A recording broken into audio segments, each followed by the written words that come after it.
श्री असणं त्यातून सत्राची सुरुवात करताना दुनियाकडे पाहणं की हे सत्र अतिशय रोचक कसं होणार आहे आणि त्याची खात्री आपल्याला ह्या तिन्ही कवींनी दिलेली आहे.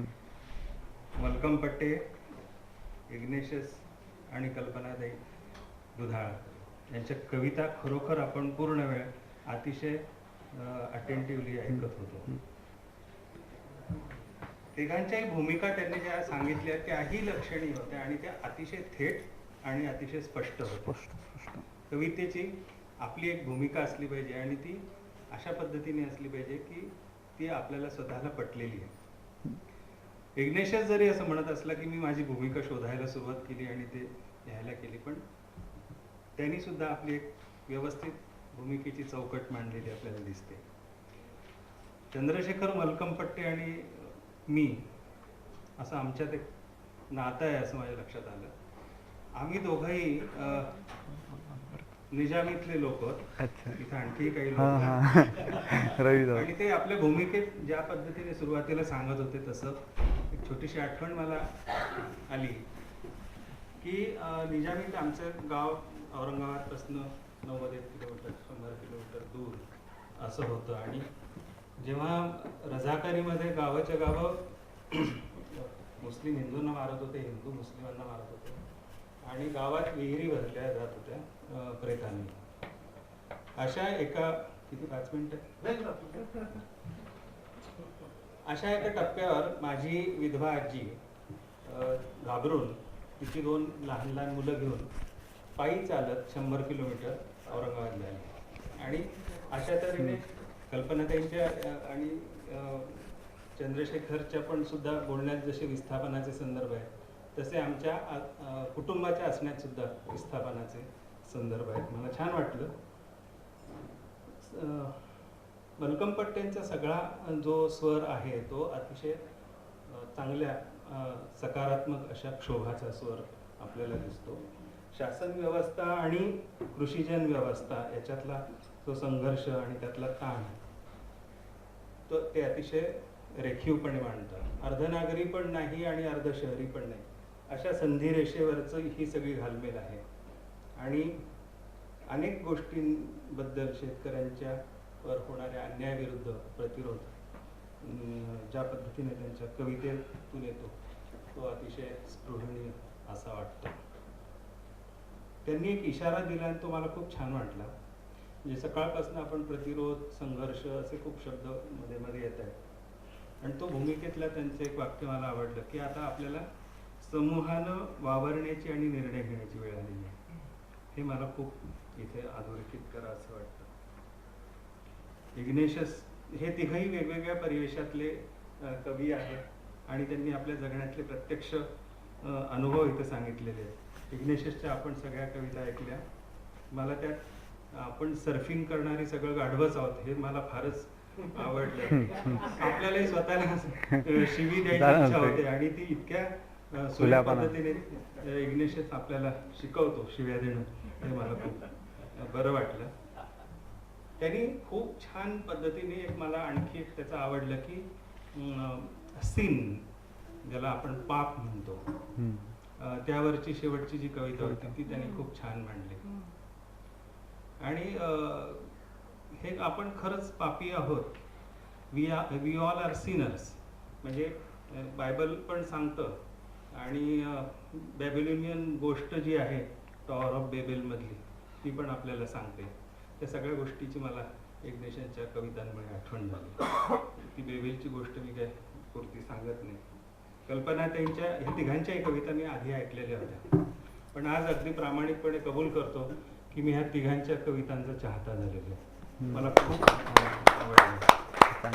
त्या कवितेत भाषा वापरत नाही, त्यांची भाषाच कविता होते असं पूर्ण वेळ कल्पनाताईंच्या कविता असताना मला जाणवलं. कविताच होती ती तशी. अनेक गोष्टी त्यांच्या कवितेत येतात. ऑर्गॅनिक फार्मिंग पासून म्हणजे हा जगभरातल्या आस्थेचा मुद्दा आहे खरं तर. सेंद्रिय शेती येतं, फर्टिलायझर्सचा वापर येतो, भांडवली व्यवस्था इतकी नीट समजून घेणारी ग्रामीण भागात अतिशय अर्थपूर्ण कविता लिहिणारी कवयित्री आपल्याला याचा खरंच अभिमान वाटावा अशी स्थिती आहे.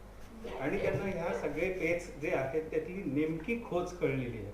त्यांच्या कविता निव्वळ भाव कविता नाही, तर एकूण पूर्ण व्यवस्थेवरची अतिशय नेटकी भाष्य आहेत असं मला वाटतं. मला सगळ्यांचे आभार मानायचे आहेत ह्या तिघा कवींचे, आणि त्यांनी खूप छान मला आज अनुभव दिला आणि त्यांच्यासोबत इथं बसायची एक मला संधी मिळाली. दोन बारक्या कविता आपल्याला एक प्रेसिडेंट पाडून दिलेला आहे काळसेकरांनी, त्याप्रमाणे मी एक लहानशी कविता एका माझ्या आवडत्या कवीची देवीप्रसाद मिश्रची म्हणून वाचून दाखवतो, आणि दुसरी एक माझी, म्हणजे आपल्याला वाढलेल्या वेळेचं गणित साधता येईल. बरोबर आहे. एक अतिशय साधी कविता आहे आणि मला ती तिचं साधेपण पोचू शकतं का हे सुद्धा बघायचं. खूप वर्षांनी आम्ही आमच्या जुन्या शाळेत गेलो. आमची शाळा शेतकऱ्यांच्या मुलांसाठी म्हणजे फर्स्ट जनरेशन लर्नर्ससाठी काढलेली, शेतकऱ्यांनीच एकत्र येऊन अशी शाळा होती. आणि खूप वर्षांनी आम्ही तिथे जवळजवळ आम्हाला 30-35 वर्षांनी त्या शाळेत बोलवलं. आमचे जे गुरुजी होते, काचुळे गुरुजी, तर ते होते आणि ते 80 वर्षाचे तेव्हाही होते आणि ते तसेच ताठ होते. ते आम्हाला इंग्रजी शिकवायचे आणि ते रॉईस्ट होते. रॉईस्ट असूनही ते अत्यंत शिस्तीचे असे गृहस्थ होते. इंग्रजी शिकवायचे. त्यांच्यावरची ही कविता आहे, गद्य कविता आहे, ऍक्टिव्ह व्हॉइस, काचोळे सरांसाठी.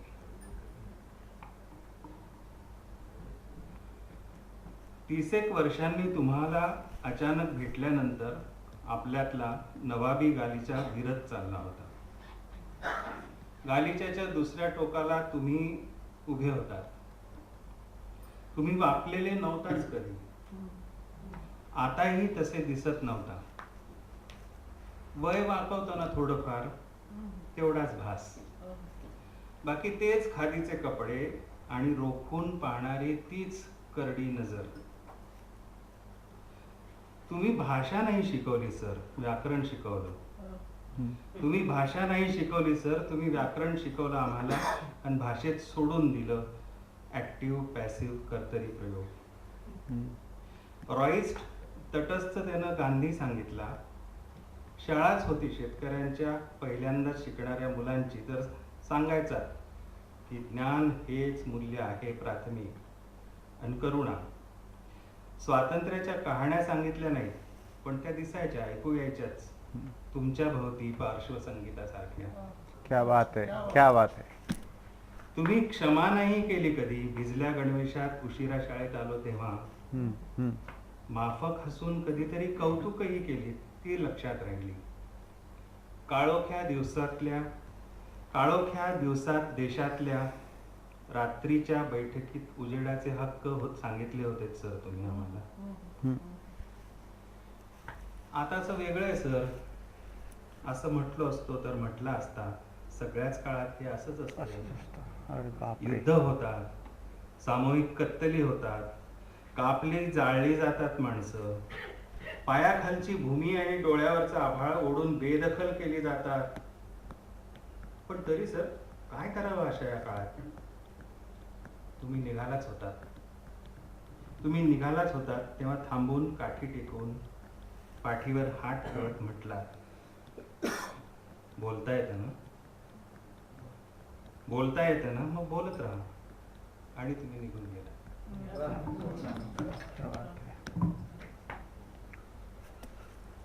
याही पेक्षा एक लहान कविता, देवीप्रसाद. नाही, 4:25 होत आले आणि मला वाटतं की आपण वेळेत संपवावं, नाहीतर किंबहुना सर नाराज होतील. देवीप्रसादची कविता आहे. मी मराठीत त्याचं भाषांतर तर्जुमा केलेला आहे. मी म्हटलो तू फॅसिस्ट आहेस. मी म्हटलो तू फॅसिस्ट आहेस. तो म्हणाला मी माणूस आहे. मी म्हटलो तू फॅसिस्ट आहेस, तर तो म्हटला मी लोकप्रतिनिधी आहे. मी म्हटलो तू फॅसिस्ट आहेस, तर तो म्हटला माझ्याजवळ आधार कार्ड आहे. वा वा. मी म्हटलो तू फॅसिस्ट आहेस, तो म्हटला मी शाकाहारी आहे. मी म्हटलो तू फॅसिस्ट आहेस, तो म्हटला नाही, मुद्दा विकासाचा आहे. क्या बात है. तो मला विनाशाचा ऐकू आला. मी म्हटलो तू फॅसिस्ट आहेस, तर तो म्हटला माझ्याकडे 30% बहुमत आहे. तर तो म्हटला माझ्याकडे 30% बहुमत बहुमत आहे आहे. 70% अल्पमताच्या तुलनेत. वाव. मी म्हटलो तू फॅसिस्ट आहेस, मोदी. तर तो म्हणाला गांधीला आम्ही नाही गोळ्या घातल्या, दुसरं कोणीच तरी त्याला मारलं. वाह वाह. मी म्हटलो तू फॅसिस्ट आहेस, तर तो म्हणाला आता जे काही आहोत ते आम्हीच. क्या बात है, क्या बात है. धन्यवाद. थँक्यू. जोरदार राजकीय कविता राहिलेली आहे.